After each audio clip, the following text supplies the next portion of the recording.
Figure 2.1. Choices and trade-offs. In general, the higher the degree, the higher the salary, so why aren't more people pursuing higher degrees? The short answer: choices and trade-offs. Credit modification of College of DuPage Commencement 2018-107 by Cod Newsroom/Flickr CC by 2.0. Chapter Objectives. In this chapter, you will learn about how individuals make choices based on their budget constraint, the production possibilities, frontier and social choices, confronting objections to the economic approach. Bring it home. Choices: to what degree? Does your level of education impact earning? Let's look at some data from the Bureau of Labor Statistics, BLS. In 2020, among full-time wage and salary workers, median weekly earnings for those with a master's degree were $1,545. Multiply this average by 52 weeks, and you get average annual earnings of $80,340. Compare that to the median weekly earnings for full-time workers aged 25 and over with just a bachelor's degree, $1,305 weekly and $67,860 a year. What about those with no higher than a high school diploma in 2020? They earn an average of just $781 weekly and $40,612 over 12 months. In other words, data from the BLS indicates that receiving a bachelor's degree boosts earnings by 67% over what workers would have earned if they only obtained a high school diploma, and a master's degree yields average earnings that are nearly double those of workers with a high school diploma. Given these statistics, we might expect many people to choose to go to college and at least earn a bachelor's degree. Assuming that people want to improve their material well-being, it seems like they would make those choices that provide them with the greatest opportunity to consume goods and services. As it turns out, the analysis is not nearly as simple as this.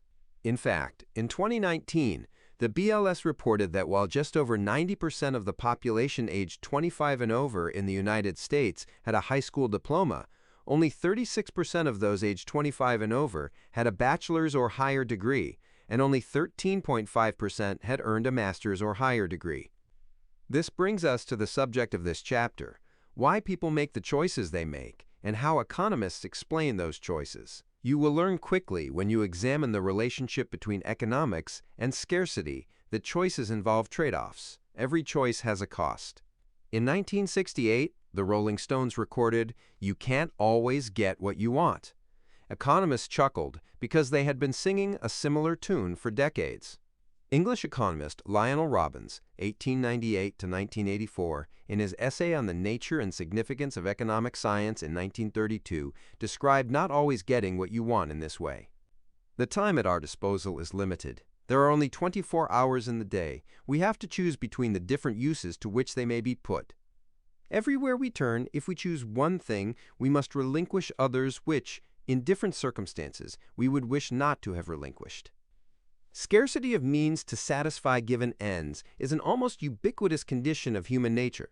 Because people live in a world of scarcity, they cannot have all the time, money, possessions, and experiences they wish.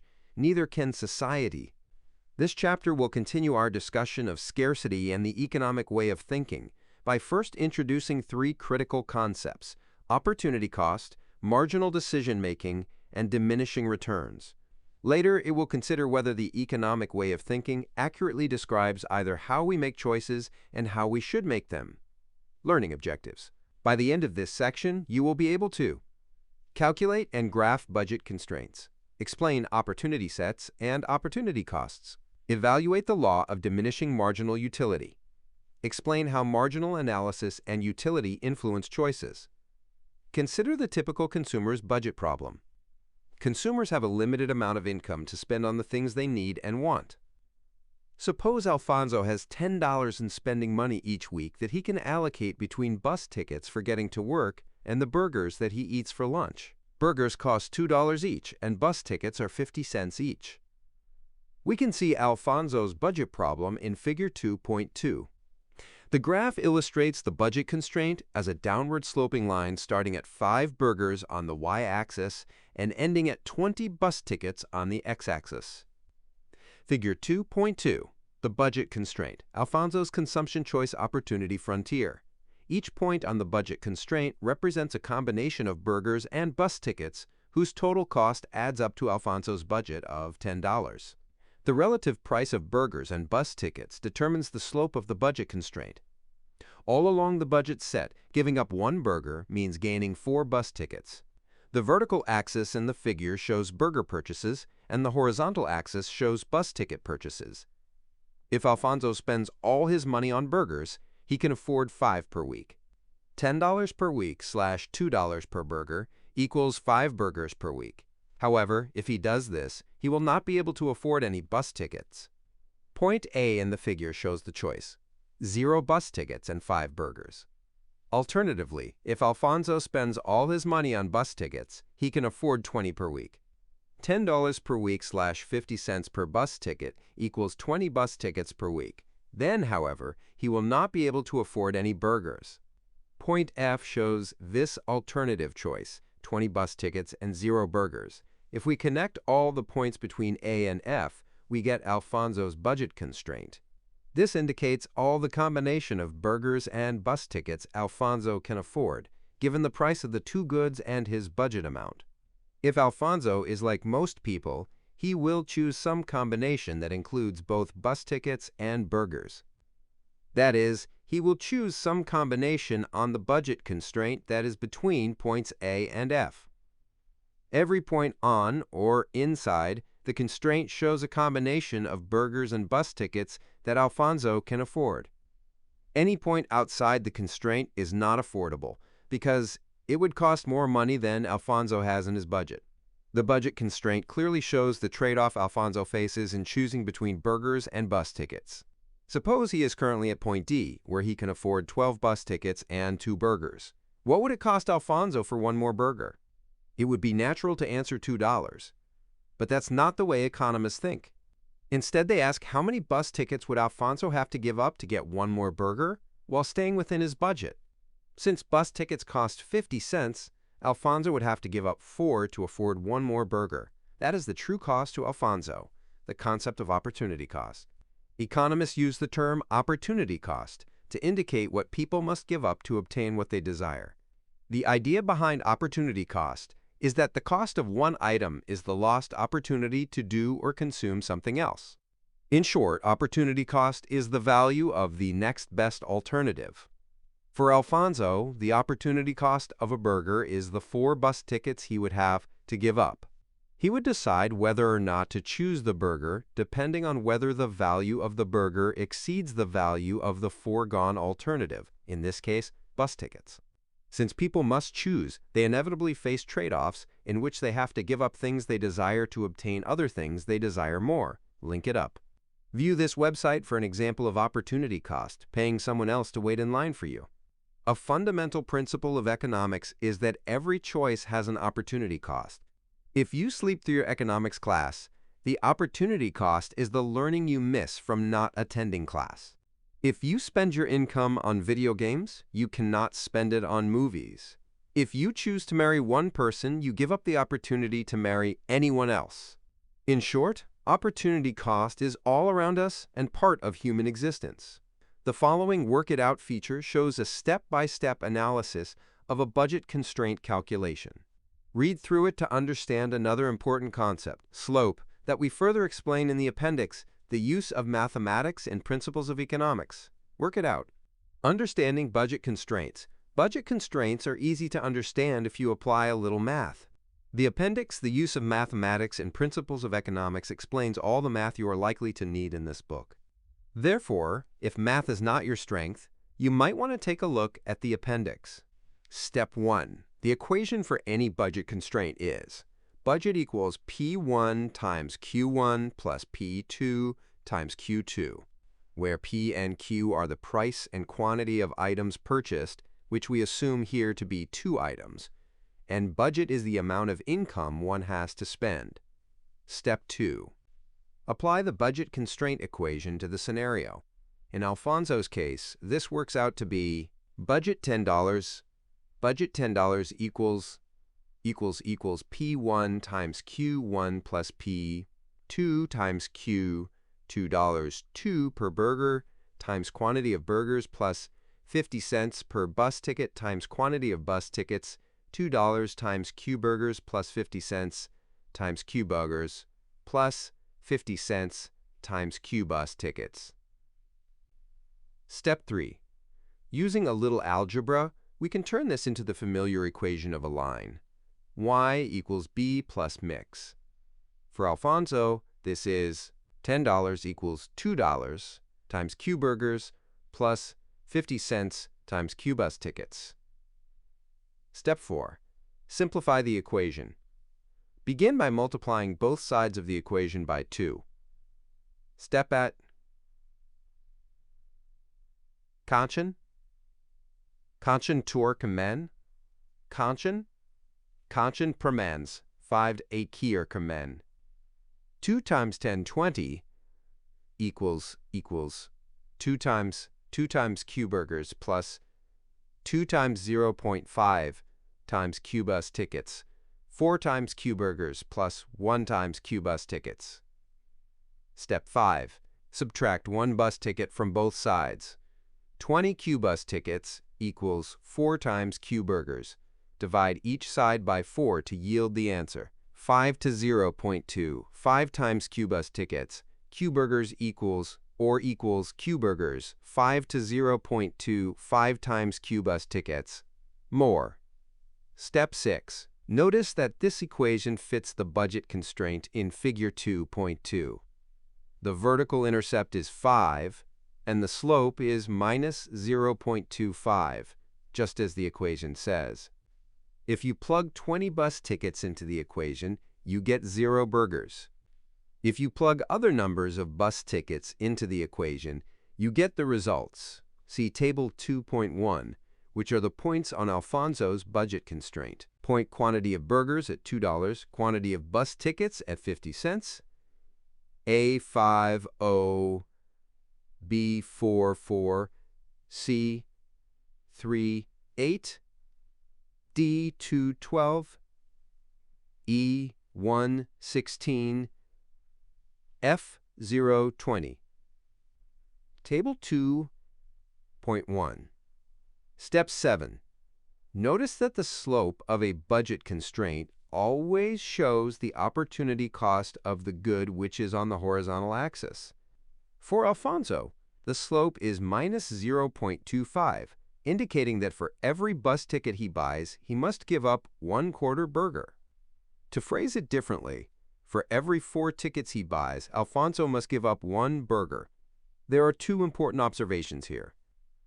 First, the algebraic sign of the slope is negative, which means that the only way to get more of one good is to give up some of the other.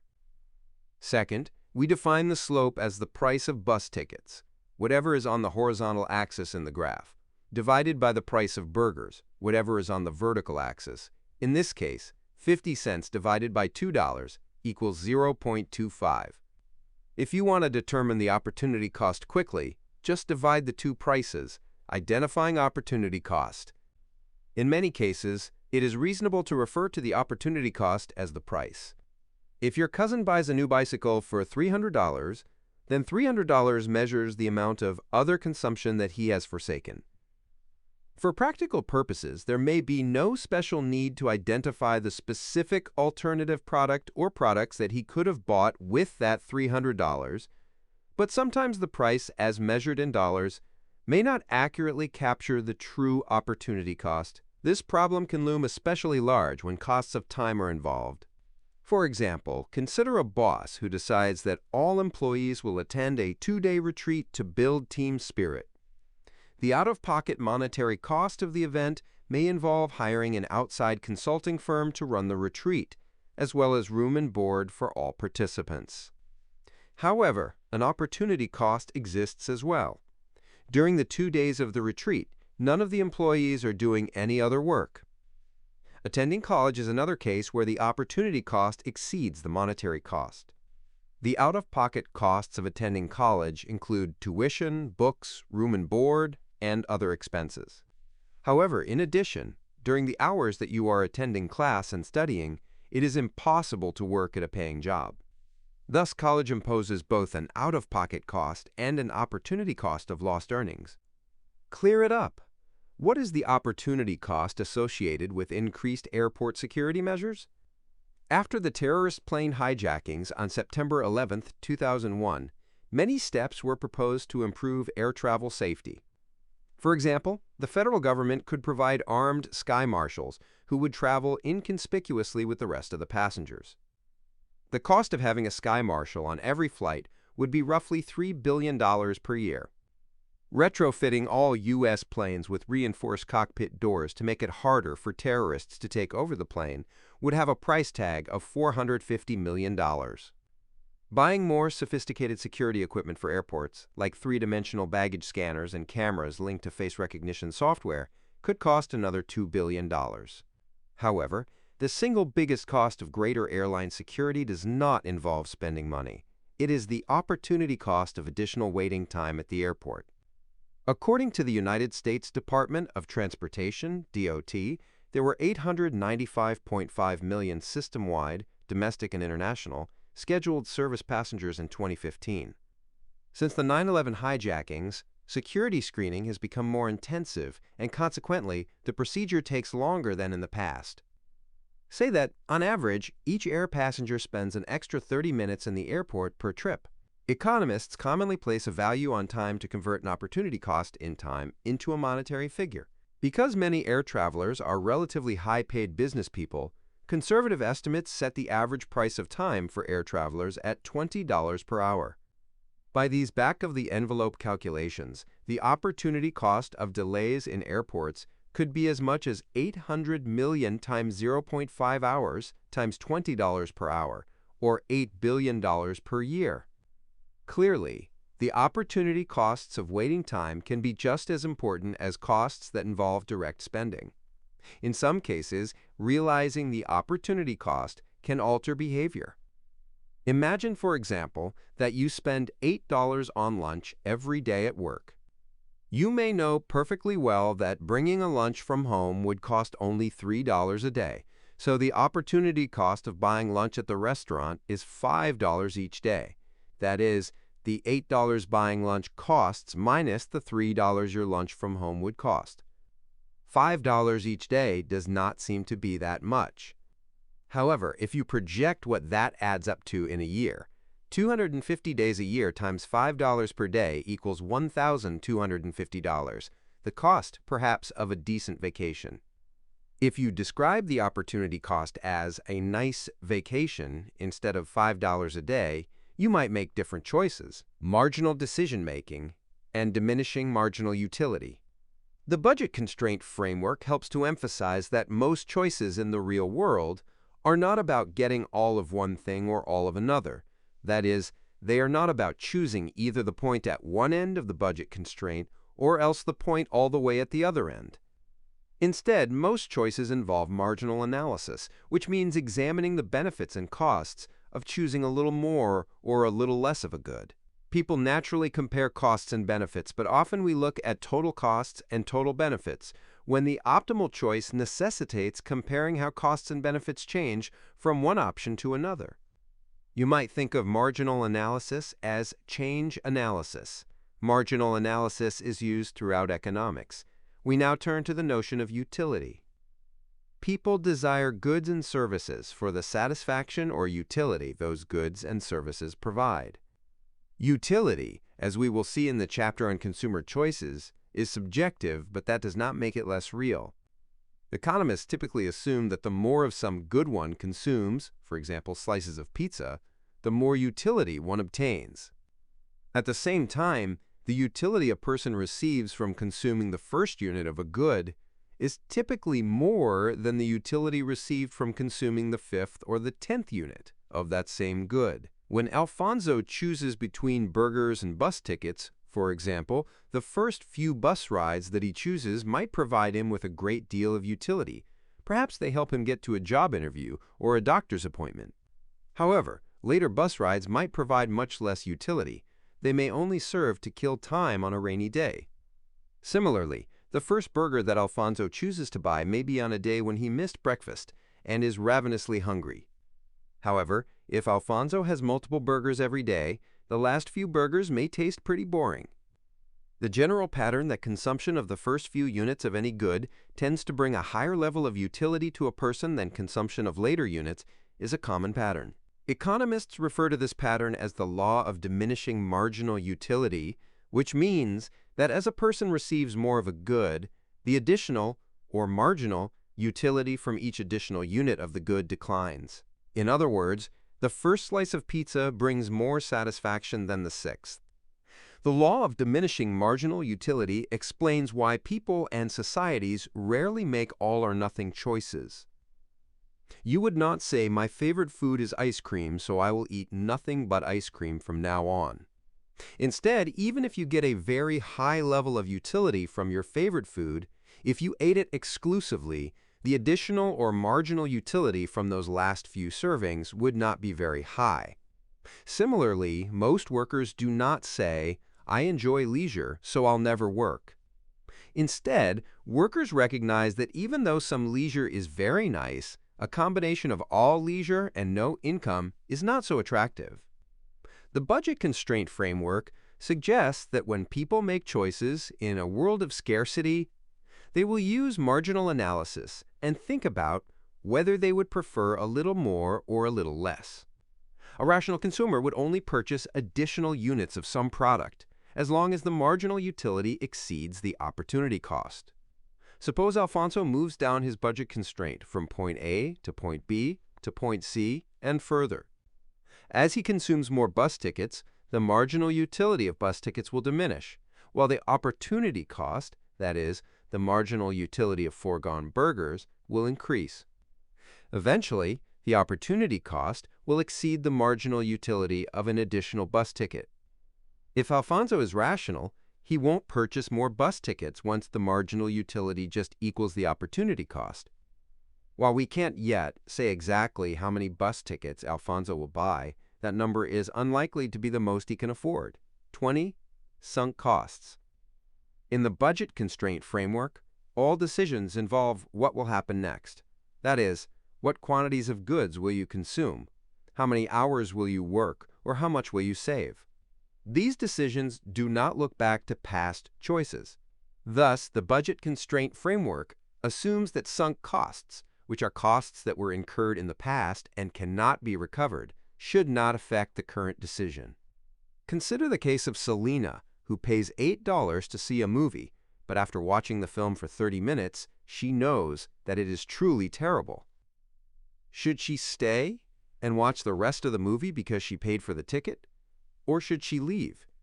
The money she spent is a sunk cost, and unless the theater manager is sympathetic, Selena will not get a refund. However, staying in the movie still means paying an opportunity cost in time. Her choice is whether to spend the next 90 minutes suffering through a cinematic disaster or to do anything else.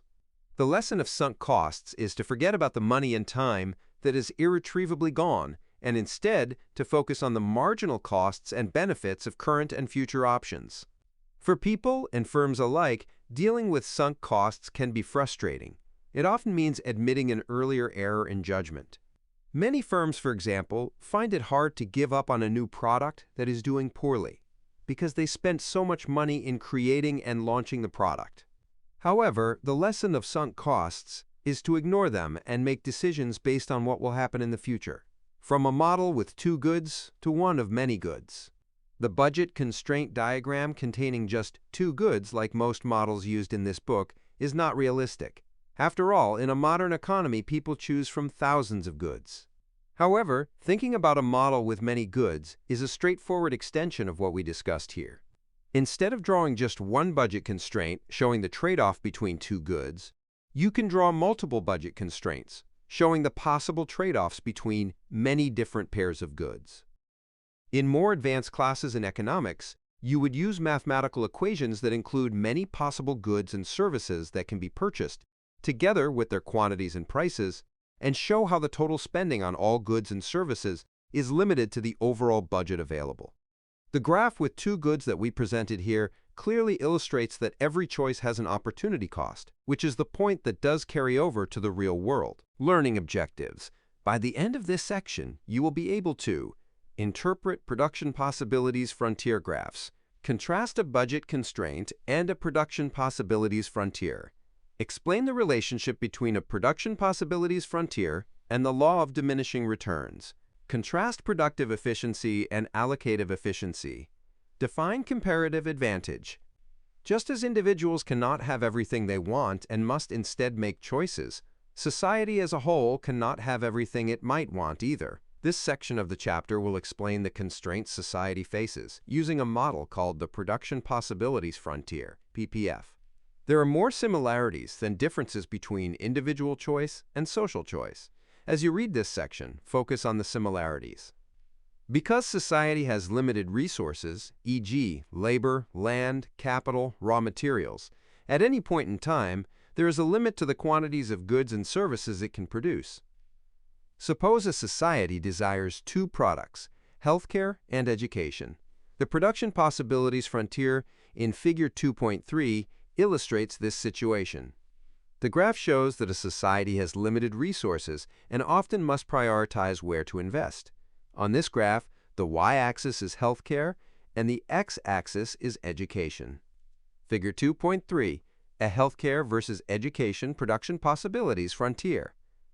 This production possibilities frontier shows a trade-off between devoting social resources to healthcare and devoting them to education. At A, all resources go to healthcare, and at B, most go to healthcare. At D, most resources go to education, and at F, all go to education. Figure 2.3 shows healthcare on the vertical axis and education on the horizontal axis. If the society were to allocate all of its resources to healthcare, it could produce at point A. However, it would not have any resources to produce education. If it were to allocate all of its resources to education, it could produce at point F. Alternatively, the society could choose to produce any combination of healthcare and education on the production possibilities frontier. In effect, the production possibilities frontier plays the same role for society as the budget constraint plays for Alfonso. Society can choose any combination of the two goods on or inside the PPF. However, it does not have enough resources to produce outside the PPF. Most importantly, the production possibilities frontier clearly shows the trade-off between healthcare and education. Suppose society has chosen to operate at point B and it is considering producing more education. Because the PPF is downward sloping from left to right, the only way society can obtain more education is by giving up some healthcare. That is the trade-off society faces. Suppose it considers moving from point B to point C. What would the opportunity cost be for the additional education? The opportunity cost would be the healthcare society has to forego. Just as with Alfonso's budget constraint, the slope of the production possibilities frontier shows the opportunity cost. By now you might be saying, hey, this PPF is sounding like the budget constraint. If so, read the following Clear It Up feature. Clear it up. What's the difference between a budget constraint and a PPF? There are two major differences between a budget constraint and a production possibilities frontier. The first is the fact that the budget constraint is a straight line. This is because its slope is given by the relative prices of the two goods, which, from the point of view of an individual consumer, are fixed, so the slope doesn't change. In contrast, the PPF has a curved shape because of the law of the diminishing returns. Thus, the slope is different at various points on the PPF. The second major difference is the absence of specific numbers on the axes of the PPF. There are no specific numbers because we do not know the exact amount of resources this imaginary economy has, nor do we know how many resources it takes to produce healthcare and how many resources it takes to produce education. If this were a real-world example, that data would be available. Whether or not we have specific numbers, conceptually we can measure the opportunity cost of additional education as society moves from point B to point C on the PPF. We measure the additional education by the horizontal distance between B and C. The foregone healthcare is given by the vertical distance between B and C. The slope of the PPF between B and C is approximately the vertical distance, the rise, over the horizontal distance, the run. This is the opportunity cost of the additional education. The PPF and the law of increasing opportunity cost. The budget constraints that we presented earlier in this chapter, showing individual choices about what quantities of goods to consume, were all straight lines. The reason for these straight lines was that the relative prices of the two goods in the consumption budget constraint determined the slope of the budget constraint. However, we drew the production possibilities frontier for healthcare and education as a curved line. Why does the PPF have a different shape? To understand why the PPF is curved, start by considering point A at the top left-hand side of the PPF. At point A, all available resources are devoted to healthcare, and none are left for education. This situation would be extreme and even ridiculous. For example, children are seeing a doctor every day, whether they are sick or not, but not attending school. People are having cosmetic surgery on every part of their bodies, but no high school or college education exists. Now imagine that some of these resources are diverted from healthcare to education so that the economy is at point B instead of point A. Diverting some resources away from A to B causes relatively little reduction in health because the last few marginal dollars going into healthcare services are not producing much additional gain in health. However, putting those marginal dollars into education, which is completely without resources at point A, can produce relatively large gains. For this reason, the shape of the PPF from A to B is relatively flat, representing a relatively small drop-off in health and a relatively large gain in education.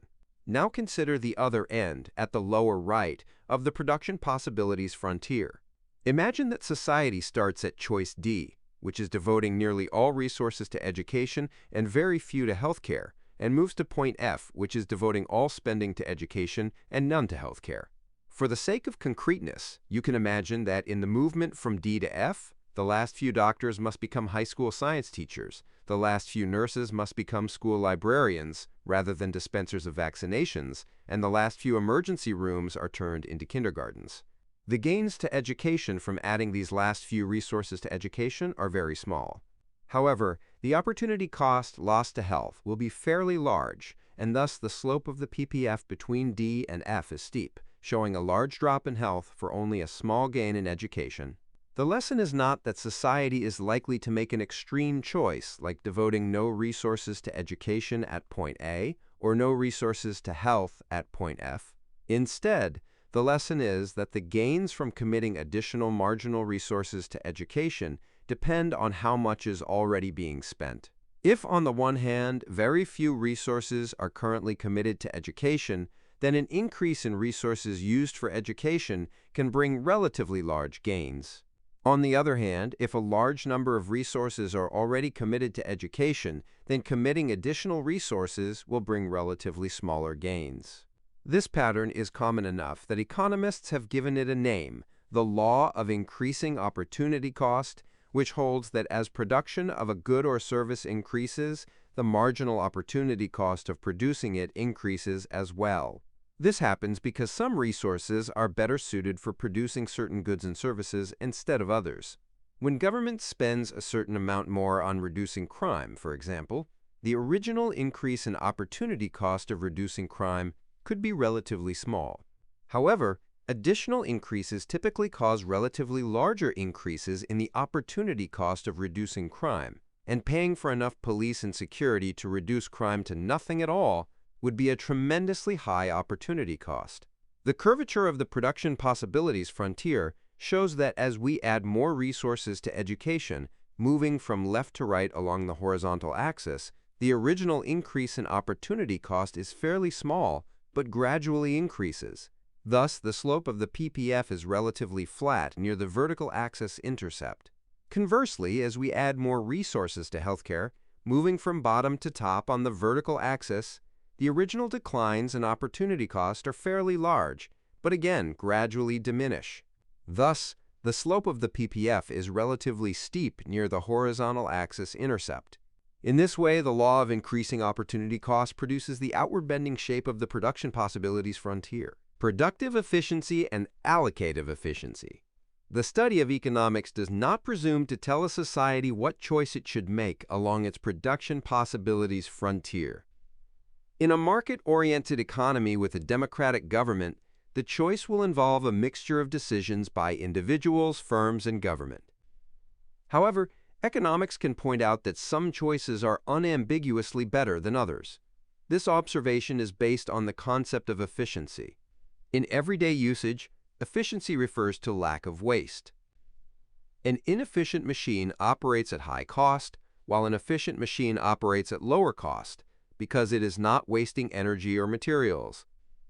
An inefficient organization operates with long delays and high costs, while an efficient organization meets schedules, is focused, and performs within budget. The production possibilities frontier can illustrate two kinds of efficiency: productive efficiency and allocative efficiency. Figure 2.4 illustrates these ideas using a production possibilities frontier between healthcare and education. The graph shows that when a greater quantity of one good increases, the quantity of other goods will decrease. Point R on the graph represents the good that drops in quantity as a result of greater efficiency in producing other goods. Figure 2.4, productive and allocative efficiency. Productive efficiency means it is impossible to produce more of one good without decreasing the quantity that is produced of another good. Thus, all choices along a given PPF like B, C, and D display productive efficiency, but R does not. Allocative efficiency means that the particular mix of goods being produced, that is, the specific choice along the production possibilities frontier, represents the allocation that society most desires. Productive efficiency means that, given the available inputs and technology, it is impossible to produce more of one good without decreasing the quantity that is produced of another good. All choices on the PPF in Figure 2.4, including A, B, C, D, and F, display productive efficiency. As a firm moves from any one of these choices to any other, either healthcare increases and education decreases, or vice versa. However, any choice inside the production possibilities frontier is productively inefficient and wasteful because it is possible to produce more of one good, the other good, or some combination of both goods. For example, point R is productively inefficient because it is possible at choice C to have more of both goods. Education on the horizontal axis is higher at point C than point R, E2 is greater than E1, and healthcare on the vertical axis is also higher at point C than point R, H2 is greater than H1.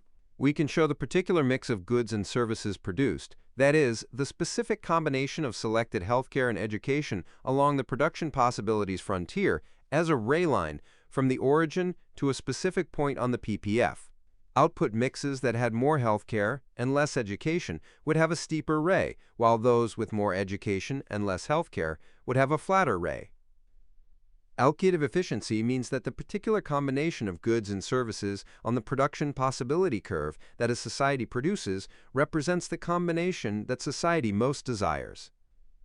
How to determine what a society desires can be a controversial question and is usually a discussion in political science, sociology, and philosophy classes, as well as in economics. At its most basic, allocative efficiency means producers supply the quantity of each product that consumers demand. Only one of the productively efficient choices will be the allocatively efficient choice for society as a whole. Why society must choose. In Welcome to Economics, we learned that every society faces the problem of scarcity, where limited resources conflict with unlimited needs and wants. The production possibilities curve illustrates the choices involved in this dilemma. Every economy faces two situations in which it may be able to expand consumption of all goods. In the first case, a society may discover that it has been using its resources inefficiently, in which case, by improving efficiency and producing on the production possibilities frontier, it can have more of all goods, or at least more of some and less of none. In the second case, as resources grow over a period of years, e.g., more labor and more capital, the economy grows. As it does, the production possibilities frontier for a society will tend to shift outward, and society will be able to afford more of all goods. In addition, over time, improvements in technology can increase the level of production with given resources, and hence push out the PPF. However, improvements in productive efficiency take time to discover and implement, and economic growth happens only gradually. Thus, a society must choose between trade-offs in the present. For government, this process often involves trying to identify where additional spending could do the most good and where reductions in spending would do the least harm. At the individual and firm level, the market economy coordinates a process in which firms seek to produce goods and services in the quantity, quality, and price that people want.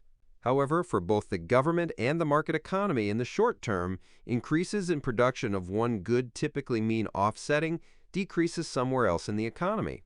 The PPF and comparative advantage. While every society must choose how much of each good or service it should produce, it does not need to produce every single good it consumes. Often, how much of a good a country decides to produce depends on how expensive it is to produce it versus buying it from a different country.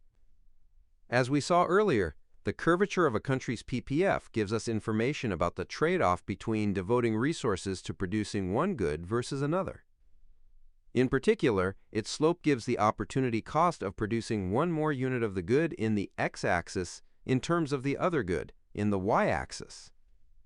Countries tend to have different opportunity costs of producing a specific good, either because of different climates, geography, technology, or skills. Suppose two countries, the US and Brazil, need to decide how much they will produce of two crops, sugarcane and wheat.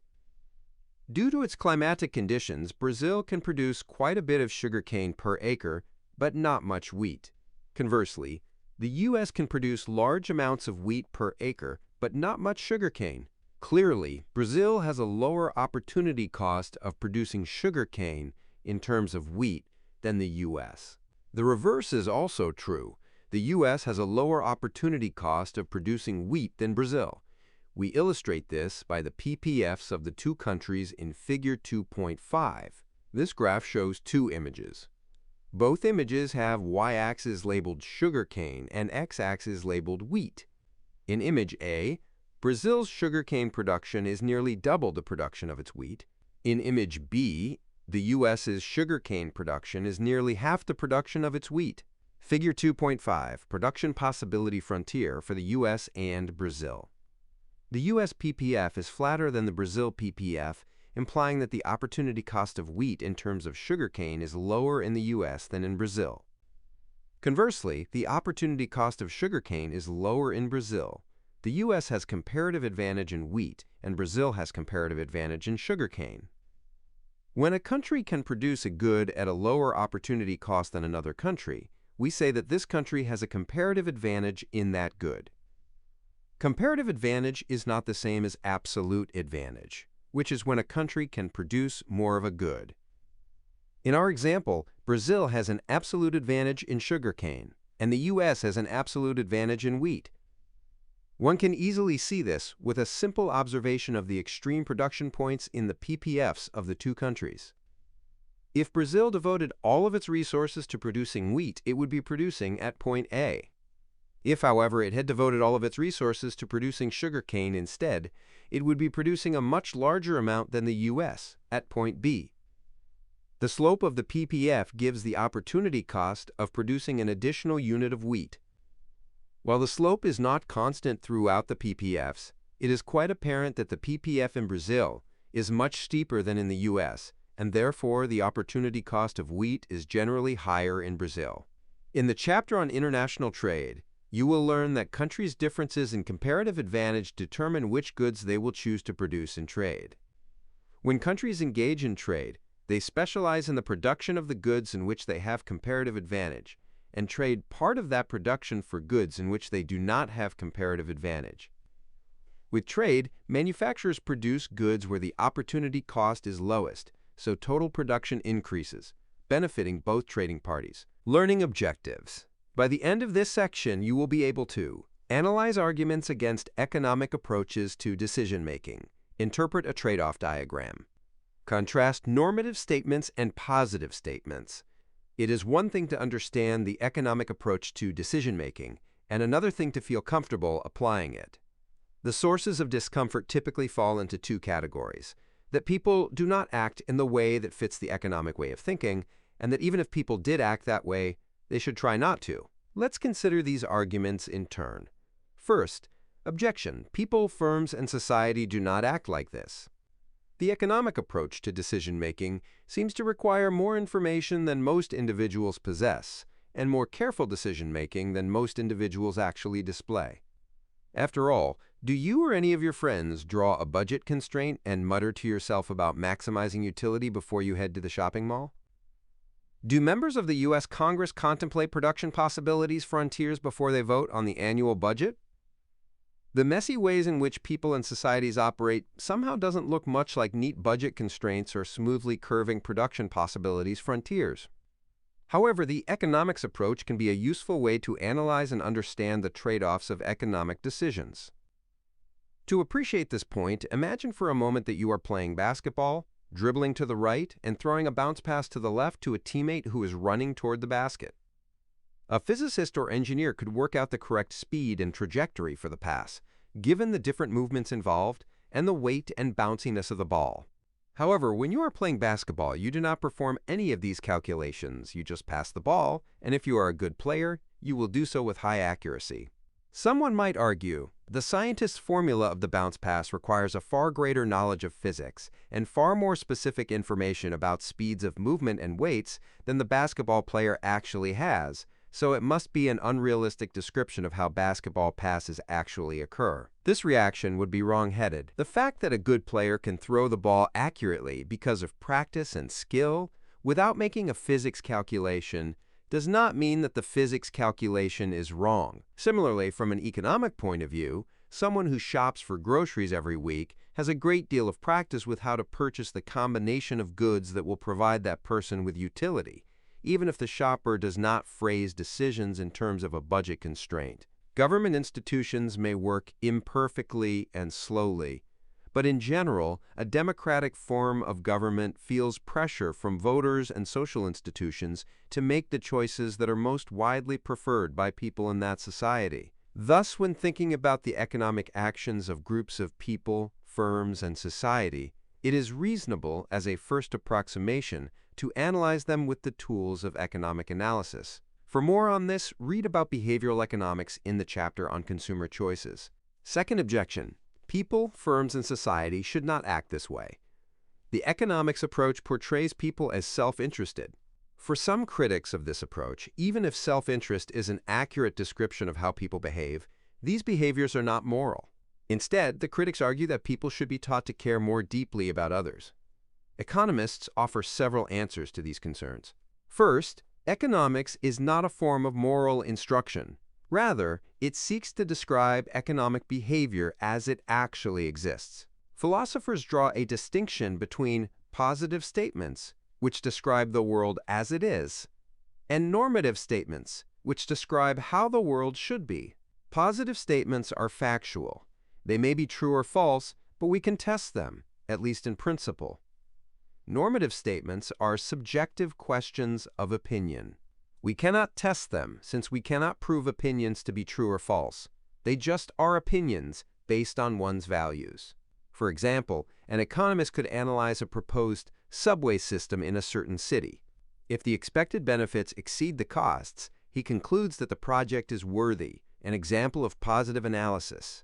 Another economist argues for extended unemployment compensation during the COVID-19 pandemic because a rich country like the United States should take care of its less fortunate citizens, an example of normative analysis.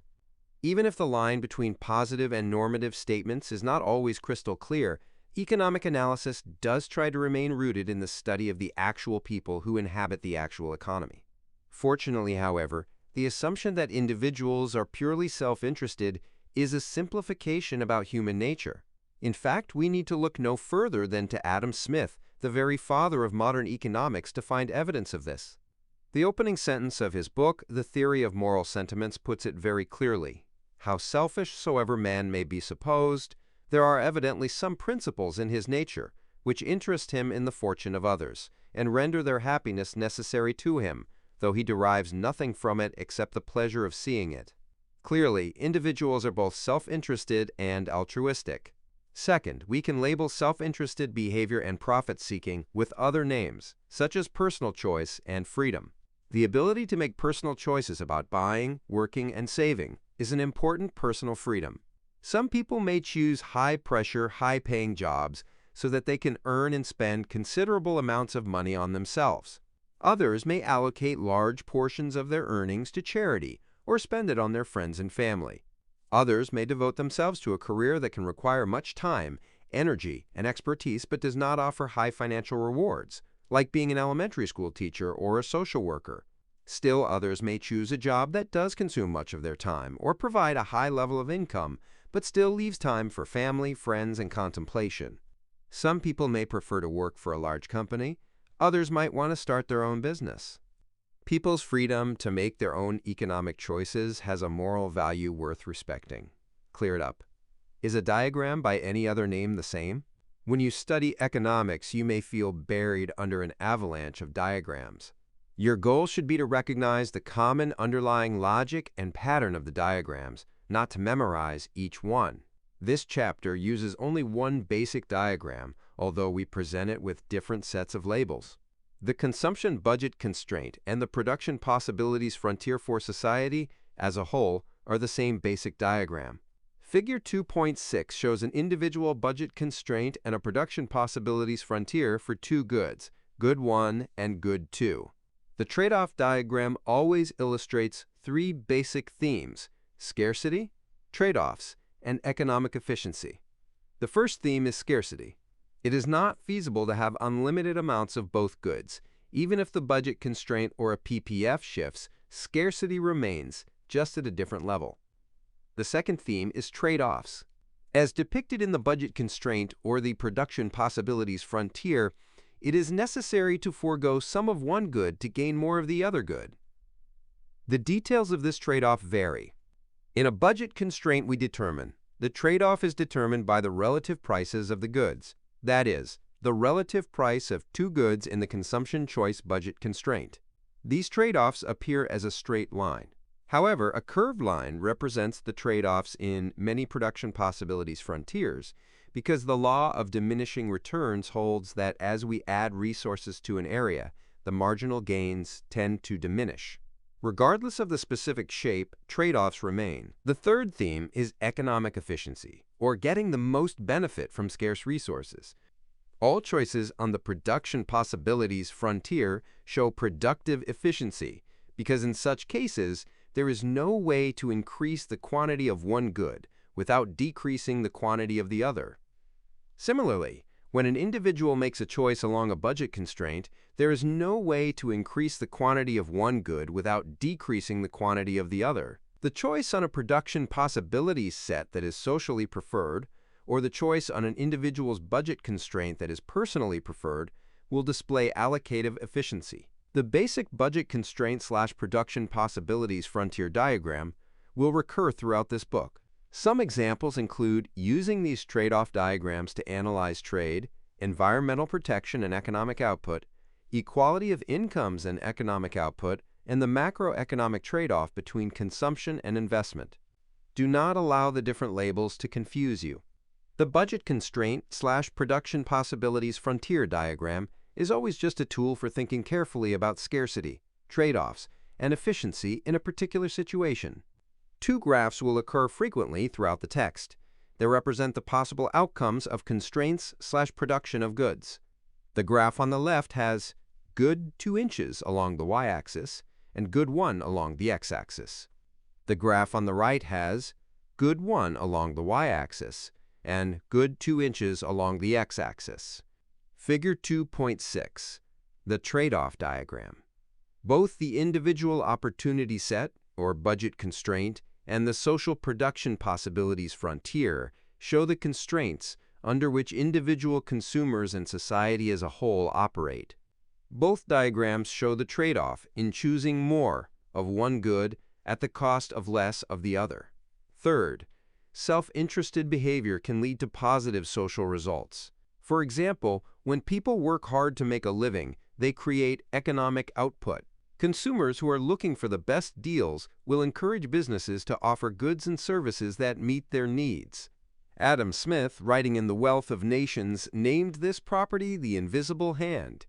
In describing how consumers and producers interact in a market economy, Smith wrote, "Every individual, generally indeed, neither intends to promote the public interest, nor knows how much he is promoting it. By preferring the support of domestic to that of foreign industry, he intends only his own security, and by directing that industry in such a manner as its produce may be of the greatest value, he intends only his own gain. And he is in this, as in many other cases, led by an invisible hand to promote an end which was no part of his intention.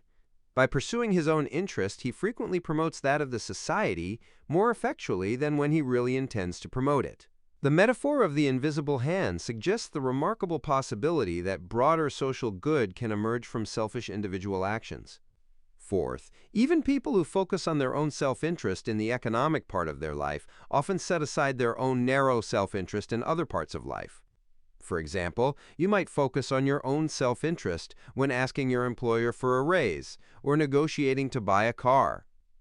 Then you might turn around and focus on other people when you volunteer to read stories at the local library, help a friend move to a new apartment, or donate money to a charity. Self-interest is a reasonable starting point for analyzing many economic decisions, without needing to imply that people never do anything that is not in their own immediate self-interest. Bring it home. Choices. To what degree? What have we learned? We know that scarcity impacts all the choices we make. An economist might argue that people do not obtain a bachelor's or master's degree because they do not have the resources to make those choices, or because their incomes are too low and/or the price of these degrees is too high. A bachelor's or a master's degree may not be available in their opportunity set. The price of these degrees may be too high, not only because the actual price, college tuition, and perhaps room and board, is too high. An economist might also say that for many people, the full opportunity cost of a bachelor's or a master's degree is too high. For these people, they are unwilling or unable to make the trade-off of forfeiting years of working and earning an income to earn a degree. Finally, the statistics we introduced at the start of the chapter reveal information about intertemporal choices. An economist might say that people choose not to obtain a college degree because they may have to borrow money to attend college, and the interest they have to pay on that loan in the future will affect their decisions today. Also, it could be that some people have a preference for current consumption over future consumption, so they choose to work now at a lower salary and consume now, rather than postponing that consumption until after they graduate college. Key terms. Allocative efficiency. When the mix of goods produced represents the mix that society most desires. Budget constraint. All possible consumption combinations of goods that someone can afford, given the prices of goods, when all income is spent. The boundary of the opportunity set. Comparative advantage. When a country can produce a good at a lower cost in terms of other goods, or when a country has a lower opportunity cost of production. Invisible hand. Adam Smith's concept that individuals' self-interested behavior can lead to positive social outcomes. Law of diminishing marginal utility. As we consume more of a good or service, the utility we get from additional units of the good or service tends to become smaller than what we receive from earlier units. Law of diminishing returns. As we add additional increments of resources to producing a good or service, the marginal benefit from those additional increments will decline. Marginal analysis. Examination of decisions on the margin, meaning a little more or a little less from the status quo. Normative statement. Statement which describes how the world should be. Opportunity cost. Measures cost by what we give up/forfeit in exchange. Opportunity cost measures the value of the foregone alternative. Opportunity set. All possible combinations of consumption that someone can afford, given the prices of goods and the individual's income. Positive statement. Statement which describes the world as it is. Production possibilities frontier. PPF. A diagram that shows the productively efficient combinations of two products that an economy can produce given the resources it has available. Productive efficiency. When it is impossible to produce more of one good or service without decreasing the quantity produced of another good or service, sunk costs. Costs that we make in the past that we cannot recover. Utility. Satisfaction, usefulness, or value one obtains from consuming goods and services. Key concepts and summary. 2.1. How individuals make choices based on their budget constraint. Economists see the real world as one of scarcity. That is, a world in which people's desires exceed what is possible. As a result, economic behavior involves trade-offs in which individuals, firms, and society must forego something that they desire to obtain things that they desire more. Individuals face the trade-off of what quantities of goods and services to consume. The budget constraint, which is the frontier of the opportunity set, illustrates the range of available choices. The relative price of the choices determines the slope of the budget constraint. Choices beyond the budget constraint are not affordable. Opportunity cost measures cost by what we forego in exchange. Sometimes we can measure opportunity cost in money, but it is often useful to consider time as well, or to measure it in terms of the actual resources that we must forfeit. Most economic decisions and trade-offs are not all or nothing.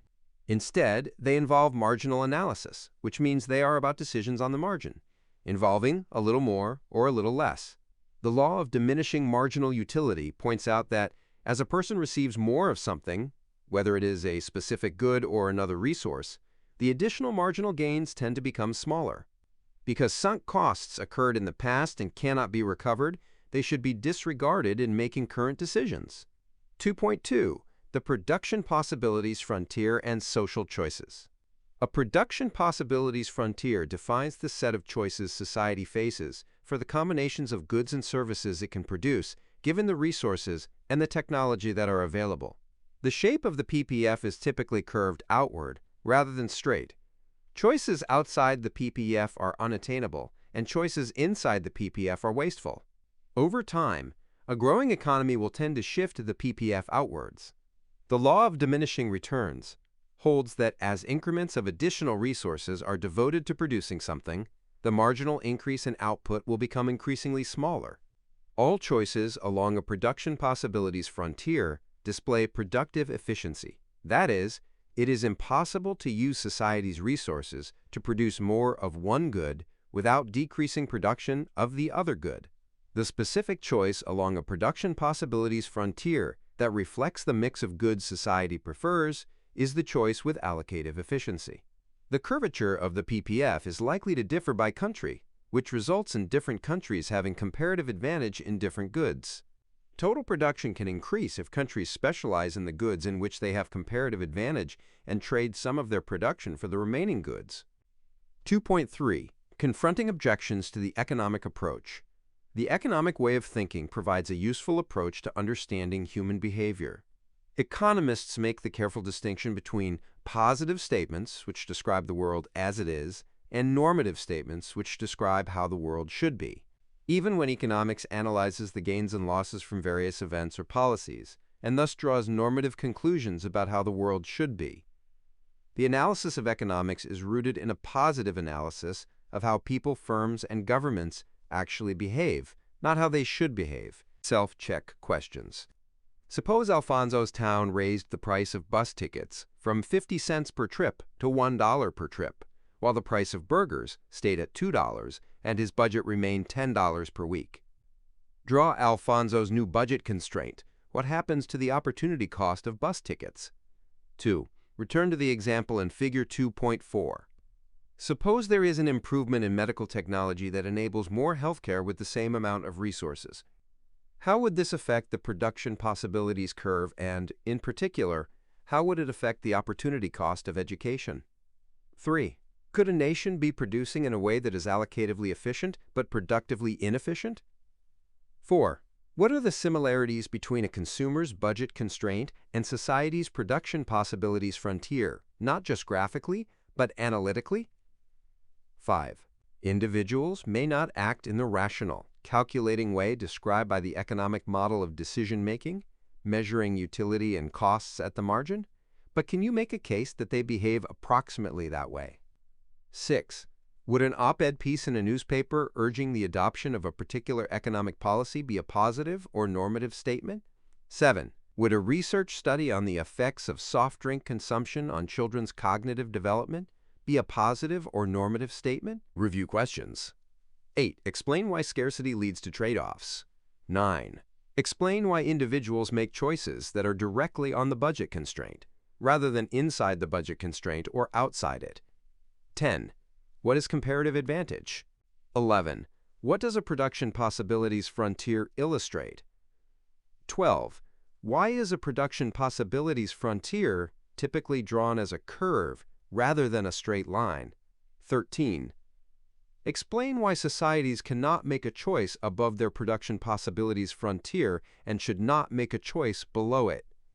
14. What are diminishing marginal returns? 15. What is productive efficiency? Allocative efficiency? 16.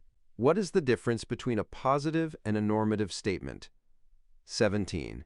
Is the economic model of decision-making intended as a literal description of how individuals, firms, and the governments actually make decisions? 18. What are 4 responses to the claim that people should not behave in the way described in this chapter? Critical thinking questions. 19. Suppose Alfonso's town raises the price of bus tickets from 50 cents to $1, and the price of burgers rises from $2 to $4. Why is the opportunity cost of bus tickets unchanged? Suppose Alfonso's weekly spending money increases from $10 to $20. How is his budget constraint affected from all 3 changes? Explain. 20. During the Second World War, Germany's factories were decimated. It also suffered many human casualties, both soldiers and civilians. How did the war affect Germany's production possibilities curve? 21. It is clear that productive inefficiency is a waste, since resources are used in a way that produces less goods and services than a nation is capable of. Why is allocative inefficiency also wasteful? 22. What assumptions about the economy must be true for the invisible hand to work? To what extent are those assumptions valid in the real world? 23. Do economists have any particular expertise at making normative arguments? In other words, they have expertise at making positive statements, i.e., what will happen about some economic policy, for example. But do they have special expertise to judge whether or not the policy should be undertaken? Problems. Use this information to answer the following 4 questions. Jade has a weekly budget of $24, which she likes to spend on magazines and pies. 24. If the price of a magazine is $4 each, what is the maximum number of magazines she could buy in a week? 25. If the price of a pie is $12, what is the maximum number of pies she could buy in a week? 26. Draw Jade's budget constraint with pies on the horizontal axis and magazines on the vertical axis. What is the slope of the budget constraint? 27. What is Jade's opportunity cost of purchasing a pie?